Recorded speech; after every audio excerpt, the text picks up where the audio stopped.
Bonjour les amis, heureux de vous retrouver dans cette nouvelle vidéo, cette Actu du Geek. On va parler bien entendu de PlayStation avec ce nouveau rachat Nixxes Software qui intègre le PlayStation, le groupe de PlayStation. Et on va dire un peu la stratégie, parce que vous allez voir, se dessine derrière une stratégie assez intéressante, on va dire un virage de la part de PlayStation, de la part de Sony. On va également parler de Nintendo avec le PDG de Nintendo, Shuntaro Furukawa, qui s'est exprimé à propos de la Switch Pro. Et c'est une petite phrase très intéressante. On va aussi parler de Intel qui va arriver chez Samsung Founder, mais aussi chez TSMC Founder. Vous allez voir pourquoi, alors que je vous rappelle que Intel a ses propres fabs, ses fabrications de plaquettes de silicium. On va aussi parler de Plague Tale Innocence, on va parler aussi du Director Cut de Ghost of Tsushima, et c'est peut-être pas forcément une très bonne nouvelle, vous allez comprendre pourquoi. On va parler aussi de Nvidia DLSS, et oui, il y a une petite news sur le DLSS vis-à-vis de AMD FSR. Et on va finir sur Cyberpunk. Oui, je voudrais revenir sur Cyberpunk, puisqu'on a eu des nouvelles de Cyberpunk 2077 de la part de l'équipe de développement, des dirigeants de CD Projekt Red, et je voudrais revenir sur ce jeu. A tout de suite.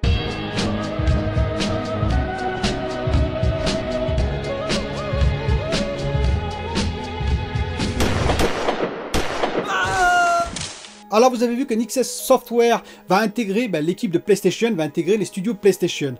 C'est une bonne nouvelle pour PlayStation, une de plus, je vous ai déjà expliqué vis-à-vis déjà des précédents rachats et des futurs rachats par exemple avec Bluepoint qui pourrait arriver aussi chez PlayStation. Mais ça va plus loin que ça. Pourquoi ça va plus loin que ça? Parce que Nixxes Software sont un peu spécialisés dans le portage, en particulier en portage vers le monde PC et vers d'autres plateformes, mais surtout vers le monde PC. Et ça, je pense que Sony, PlayStation, l'a dans la ligne de mire. Vous allez comprendre pourquoi. Alors, il faut préciser, et c'est assez intéressant, que Nixxes Software est un studio néerlandais. Or, je vous rappelle que le président des studios PlayStation, c'est Elmen Hust.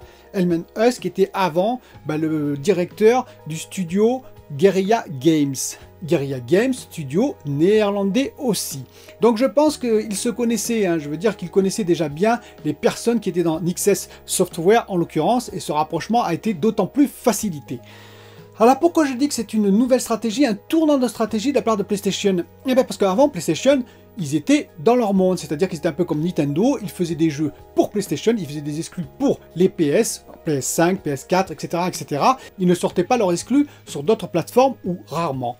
Or, ça change, comme vous l'avez vu, ça a changé en particulier avec Horizon Zero Dawn qui est arrivé sur PC.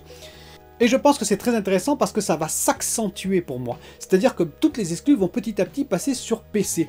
Pourquoi? Eh bien, je vous rappelle quand même que Horizon Zero Dawn s'est vendu à plus de 10 millions d'exemplaires, ce qui est un très beau score sur PS4, PS4 Pro en l'occurrence, mais que la sortie, dès le mois de sortie, le premier mois de sortie sur PC, Horizon Zero Dawn s'est vendu à 710 000 copies.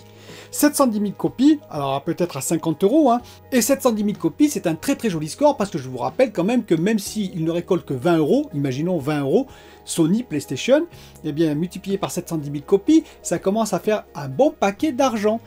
De l'argent bien entendu qui rentre alors que le jeu est déjà finalisé et que ce n'est entre guillemets qu'un portage. Un portage qui prend beaucoup moins d'heures que ce que prend par exemple la création d'un jeu. Il faut savoir que le jeu Horizon Zero Dawn a coûté à peu près 45 millions à développer. Donc déjà les 10 millions de copies qui ont été vendues a largement rentabilisé le jeu. Et donc ça, ce n'est que du bonus finalement. Et donc je pense que PlayStation l'a compris parce qu'ils ont vu leur concurrent principal, c'est-à-dire Microsoft, Xbox, qui depuis longtemps a plongé dans ce genre de pratique. C'est normal, Microsoft, Windows, le monde du PC, donc Xbox ne pouvait pas passer à côté du monde du PC. Donc ils sortent en même temps sur les consoles et sur PC depuis longtemps. Et ça permet de gagner quand même pas mal d'argent, parce qu'effectivement, certes le portage est peut-être un peu plus compliqué côté PlayStation que côté Xbox, mais ça permet de toucher le monde du PC qui, je vous rappelle, est devant le monde des consoles. On estime à peu près à 800 millions de consoles en 2020 de vendus dans le monde. On estime à 1,3 milliard de PC gamers. Alors PC gamers entre guillemets, ça peut être des petits PC gamers ou des vieux PC gamers, mais 1,3 milliard de PC gamers dans le monde. C'est-à-dire plus de PC où des gens jouent dessus. Ça dépend les jeux, on peut jouer à Terraforming Mars par exemple, on n'est pas obligé d'avoir une carte graphique, donc ça ne touche peut-être pas que Xbox et PlayStation, bien entendu, mais 1,3 milliard de PC où il y a des jeux qui sont effectués dessus par rapport à 800 millions de consoles. Donc ce n'est pas un marché du tout négligeable le PC, ce n'est pas du tout petit, au contraire c'est même plus important encore que les consoles aujourd'hui. Le plus important étant évidemment le mobile avec 2,4 milliards de mobiles utilisés pour le jeu. Imaginez la manne, et c'est pour ça qu'on entend parler par exemple de xCloud en l'occurrence, mais aussi Stadia, mais aussi Luna, etc., etc. Et donc là pour moi on a un vrai retournement de stratégie de la part de PlayStation qui va s'ouvrir au monde du PC. Ça veut dire quoi? Ça veut dire que depuis longtemps finalement côté Xbox, ça sort effectivement sur le PC et sur les Xbox Series X, Xbox Series S, et puis même One et One X pour certains jeux. Starfield va sortir par exemple sur PC, Xbox Series X et S. Le jeu va également être vendu indépendamment du Game Pass sur PC, par Xbox peut-être, mais il va être vendu également sur PC pour les gens qui n'auraient pas le Game Pass. Donc on ne peut pas vraiment parler d'une totale exclue aux consoles en tout cas. C'est une exclue Xbox sans doute, mais pas vraiment aux consoles. Et PlayStation va exactement faire pareil. Dans le futur, vous aurez effectivement le jeu qui sera sur les PlayStation, sur la PS5 en l'occurrence, et sur le PC. Je pense que pas mal d'exclus vont tomber dans cette escarcelle. Alors une petite news sur Nintendo, Switch Pro, Switch Next, ou peut-être une future console qui ne sera pas du tout une Switch finalement. Le PDG de Nintendo, Shuntaro Furukawa, a précisé « Nous ne communiquons pas sur les développements en cours à l'intérieur de Nintendo ». En l'occurrence sur la Switch Pro, ou en tout cas cette spéculative Switch qui va venir. Ben, ça veut dire quoi pour moi? Alors c'est une hypothèse, mais ça veut dire qu'elle n'est pas encore prête. Ça veut dire qu'actuellement, il continue à développer, à rechercher, à l'améliorer. Et pour moi, ça veut dire qu'elle n'est pas prête en production, ça veut dire que les lignes de montage ne sont pas prêtes, contrairement à ce qu'on avait pu entendre, pour qu'elles sortent en septembre ou en octobre. En effet, ça veut dire qu'on est à l'étape de prototype. Si on est à l'étape de prototype, on n'est pas à l'étape de production. Il y a d'abord la qualification, les vérifications, ça prend des mois. Et donc pour moi, clairement, ça veut dire qu'elle ne sortira pas avant 2022, ce qui a d'ailleurs été confirmé visiblement par un fournisseur, qui a dit que non, pour lui, ça ne sortirait pas avant 2022. Je l'avais dit il y a longtemps, puis j'étais revenu un peu dessus parce que beaucoup de leakers disaient non, non, elle va sortir en septembre-octobre, donc j'avais dit ok, c'est possible, puisqu'au bout de 4 ans d'existence d'une console, si on veut une Pro, comme la PS4 Pro ou la Xbox One X, eh bien il faut effectivement la sortir avant de sortir une nouvelle console totalement différente. Mais peut-être qu'effectivement, Nintendo veut prendre son temps vis-à-vis de la pénurie qu'il y a actuellement sur les composants, parce qu'on sait par contre que probablement ça sera fait chez Samsung en 8 nanomètres. Or, Samsung en 8 nanomètres, c'est comme toutes les fabs du monde, surtout les fabs avancées, eh bien ils n'arrivent pas à sortir pour tout le monde, pour tous les clients en même temps. Et donc il risque d'y avoir pénurie Day One sur cette hypothétique Switch Pro. Donc je pense qu'ils veulent prendre leur temps, voir comment le marché va se retourner et probablement encore améliorer leur Switch ou leur future console. De toute façon, la Switch se vend très bien. Et comme je l'ai toujours dit, pourquoi tuer la poule aux œufs d'or? Alors, deux infos sur Intel assez intéressantes. Intel va travailler probablement avec Samsung Founder, c'est-à-dire que grosso modo, comme il n'arrive pas à fournir assez de puces de CPU, ce qui est assez étonnant, de CPU 14 nanomètres, pour les desktops, eh bien, il demanderait à Samsung de fournir du CPU chez eux, c'est-à-dire de fabriquer des CPU, des plaquettes de silicium pour Intel.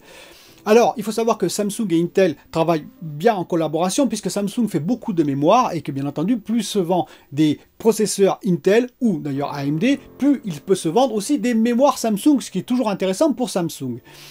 Donc j'ai entendu des commentaires comme quoi ils disaient que en fait Intel ne voulait pas partir chez TSMC, c'est pour ça qu'ils avaient choisi Samsung 14 nanomètres, parce que je vous rappelle que TSMC ils sont assez proches de la Chine, même s'ils sont considérés comme indépendants, l'indépendance pouvant tomber à tout moment, et qu'ils sont en plus des concurrents plus ou moins directs de Intel, parce qu'ils travaillent essentiellement en 7 nanomètres, vous le savez, pour AMD concurrent direct de Intel.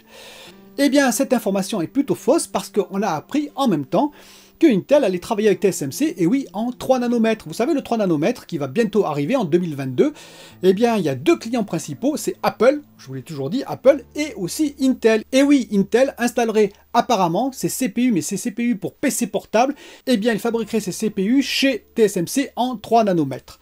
Donc, information à consolider, mais je pense que c'est vrai, parce que de toute façon, je vous l'ai expliqué, Intel ne pourra pas faire du 3 nanomètres avant plusieurs années, malgré leur partenariat avec IBM. Ça prendra quand même des années pour que ce partenariat aille jusqu'au bout, qu'on passe du stade de R&D en production avec des usines en plus fabriquées. Et les usines, comme vous le savez, je vous l'ai déjà expliqué aussi, ça met plusieurs années à être fabriqué. Petit mot rapide pour préciser, Plague Tale Innocence va arriver effectivement pour la PS5 sur le PS Plus, PlayStation Plus. C'est une très bonne nouvelle pour ceux qui n'ont pas joué à ce jeu. C'est un jeu excellent, un jeu d'Asobo que j'ai fait il y a très longtemps sur ma PS4, que j'ai adoré. Donc il va arriver en plus en version améliorée, 60 FPS sur la PS5. Eh bien écoutez, c'est une très bonne nouvelle. Il est, je vous précise, sur la Xbox Series X aussi et S, bien dans le Game Pass en l'occurrence. Donc tout ça fait que effectivement beaucoup de monde pourront profiter de ce jeu avant l'arrivée de Plague Tale Requiem. Alors je précise, quelqu'un m'a dit c'est Plague Tale Requiem qui va arriver gratuitement sur le PS Plus. Non, non. Lui n'arrivera pas gratuitement sur le PS Plus, mais en tout cas je vous conseillerais ce jeu le jour où il sortira, je l'essaierai bien entendu, mais s'il est aussi bon que le premier, il méritera largement les quelques dizaines d'euros que vous devrez lâcher pour l'avoir sur la PS5 en l'occurrence. Alors parlons maintenant de cette nouvelle, Ghost of Tsushima Director Cut va arriver également sur PS5, sur PS4 et PS5. Donc, pourquoi je grince des dents? Eh bien parce que visiblement, si vous êtes comme moi que vous avez acheté Ghost of Tsushima à l'époque sur PS4, à 70 €, eh bien vous allez devoir rallonger encore 30 € de plus pour l'avoir sur PS5, ce Director Cut en plus qui fait quand même 100 € le jeu, c'est quand même assez cher. Si vous n'avez jamais joué à Ghost of Tsushima, vous pourrez avoir ce Director Cut, en l'occurrence sur PS5, à 80 €. Alors déjà, première précision, c'est intéressant parce que ça prouve ce que je dis depuis longtemps, toutes les exclus PlayStation vont arriver bientôt à 80 €. Horizon Forbidden West sera à 80 €. Ragnarok va arriver aussi à 80 €. Et vous voyez, même ce jeu, qui est un jeu qui était sorti déjà sur PS4, qui arrive finalement avec un DLC intégré, on va en parler, et qui est en remasterisé un petit peu, eh bien il arrive à 80 € aussi sur PS5. Et ce qui me gêne, c'est ces 30 € de plus. Alors attention, je dis pas que c'est mauvais, parce qu'il y a quand même une petite partie qui peut justifier ça. Il y a toute la partie technique, hein, on va passer en 60 FPS, effectivement les images vont être en 4K, donc sur la PS5 ça va être énormément amélioré, et ça c'est vrai. Ceci dit, si vous prenez le côté Xbox, par exemple le Smart Delivery, c'est une promesse de Phil Spencer, s'il y a un jeu qui est amélioré, par exemple de Xbox One à Xbox Series X ou S, eh bien ce sera gratuit. C'est-à-dire que toutes les améliorations de type technique, je dis bien technique, fournies dans le jeu seront gratuites.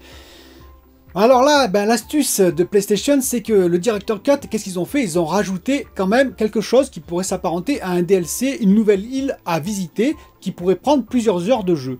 Donc on verra, c'est-à-dire que je ne juge pas totalement négativement l'information, parce qu'effectivement, s'il y a plusieurs heures de jeu rajoutées, ça ressemble à un DLC, et finalement les DLC, on les paye 20 ou 30 €, donc ce serait tout à fait normal.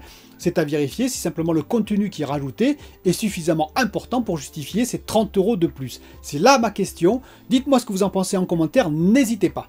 Petite information rapide sur Hideo Kojima, ben oui, vous savez, Hideo Kojima, le papa de Death Stranding et de Metal Gear, eh bien, visiblement, il travaillerait, comme je l'avais expliqué d'ailleurs à l'époque, avec Xbox, avec Phil Spencer, peut-être, en tout cas, il y a, on va dire, un début de contrat qui se profile pour faire un jeu, ben, sur un jeu Xbox exclusif, et qui serait peut-être un jeu cloud, c'est-à-dire sur le xCloud en l'occurrence, à voir. Bon, pour l'instant, on n'a pas beaucoup d'informations, c'est à confirmer, mais il y a quand même plusieurs bruits qui courent de partout pour confirmer cette information, on verra. Nvidia DLSS. Alors pourquoi j'en parle? Eh bien j'en parle parce que Nvidia a fait un communiqué comme quoi ils allaient rajouter sur le DLSS un mode qui s'appellerait Ultra Qualité, Ultra Quality. Et oui, ça vous rappelle quelque chose? Eh ben oui, le FSR, il y a le Ultra Quality, le Quality, il y a le Balanced et il y a le Performance. Eh bien, il n'y avait pas de Ultra Quality, il y avait 4 modes également chez le DLSS, sur le DLSS, mais il n'y avait pas de Ultra Quality. Il y avait le Quality, je crois que le Balanced, le Performance et le Ultra Performance. Et ça me fait dire tout ça quand même que Nvidia n'est pas tranquille dans son coin, parce que j'avais dit qu'effectivement je voulais des comparatifs entre le machine learning, le DLSS de Nvidia et puis le FSR algorithmique temps réel de chez AMD, mais ça veut dire que peut-être que Nvidia ont fait quelques essais qui se sont aperçus que le FSR de AMD n'était pas si mauvais que ça en ultra qualité, je vous en ai déjà parlé, et que bah, le DLSS était peut-être pas aussi bon que ça en qualité. Il faut comprendre qu'en qualité, on a un rapport de 1,5, c'est-à-dire qu'on a 66%, l'image fait 66% de points par rapport à une image 4K, c'est-à-dire qu'il manque 33% de points qu'il faut reconstruire par le DLSS. Alors que l'Ultra Quality de AMD, eh bien, il y a 77% de points, ça veut dire qu'il ne manque que 23% de points à reconstruire pour aller vers le 4K. Et donc forcément, peut-être que le FSR Ultra Quality AMD est meilleur que le DLSS de Nvidia malgré le machine learning. C'est toute la question qu'on peut se poser. J'attends d'ailleurs toujours les essais comparatifs. Mais Nvidia, visiblement, n'est pas tranquille, je vous le répète, et donc va rajouter un mode Ultra Quality pour compenser ça. Alors ben ça me fait dire une chose, ça me fait dire que, vous voyez, la concurrence, j'en ai parlé depuis très longtemps, la concurrence Microsoft, Sony, Xbox, PlayStation, c'est très bon, c'est sain pour nous. On l'a vu avec les prix d'ailleurs des consoles, et les jeux, et les exclus, et les studios qui sont rachetés, etc. On le voit également, bien entendu, côté Intel, AMD, on le voit côté Nvidia pour les cartes graphiques, AMD aussi, on le voit tout le temps. Et même jusqu'au système, vous voyez, d'upscaling, c'est-à-dire entre le DLSS et le FSR, eh bien la concurrence pousse les uns et les autres à se dépasser et c'est toujours bon pour nous les joueurs. Je vais finir rapidement sur Cyberpunk 2077. Pourquoi je veux parler de Cyberpunk 2077? Parce que Cyberpunk 2077, donc le studio, CD Projekt Red, a fait un communiqué en disant qu'ils étaient satisfaits enfin de ce qui avait été produit, c'est-à-dire que grosso modo, tous les bugs avaient été corrigés, la plupart des bugs, peut-être pas tous les bugs, mais la plupart des bugs, et que le jeu tournait enfin à peu près correctement sur toutes les plateformes.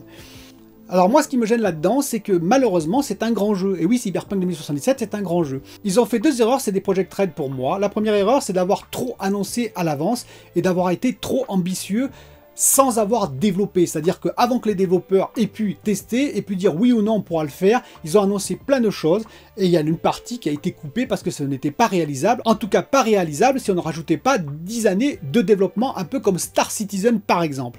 Et du coup ça nous a hypé, ça nous a fait rêver, et cette partie qui manque, même si pour certains éléments ce n'est pas essentiel, eh bien voilà, on est un tout petit peu déçu. Le deuxième problème a été évidemment une sortie trop précipitée, 6 mois en avance, puisque voilà, il y a 6 mois le jeu est sorti. S'il était sorti aujourd'hui, il aurait été beaucoup moins buggé, il aurait été beaucoup moins critiqué. Et malheureusement, ce jeu, qui je vous répète est un bon jeu pour moi, j'ai pris énormément de plaisir, il y a quand même de très bonnes idées dedans, et bien ce jeu est entaché de cette réputation qui va le ternir pendant quelques années encore. C'est dommage. J'espère bien entendu qu'il va continuer à grandir ce jeu, qu'il va avoir des DLC très intéressants, que les améliorations graphiques next-gen vont nous permettre peut-être d'oublier un petit peu les débuts calamiteux. En tout cas, moi je soutiens ce jeu parce que c'est un jeu quand même, on peut pas dire que c'est un jeu nul, on peut ne pas aimer, mais bon, il y a quand même de grandes avancées, c'était quand même très ambitieux, même le jeu tel qu'il est aujourd'hui est quand même ambitieux, et donc il mérite quand même une place, et j'espère qu'il trouvera ses lettres de noblesse dans le futur. Moi je vous dis en tout cas à bientôt pour une nouvelle vidéo. Salut la bande de nazes!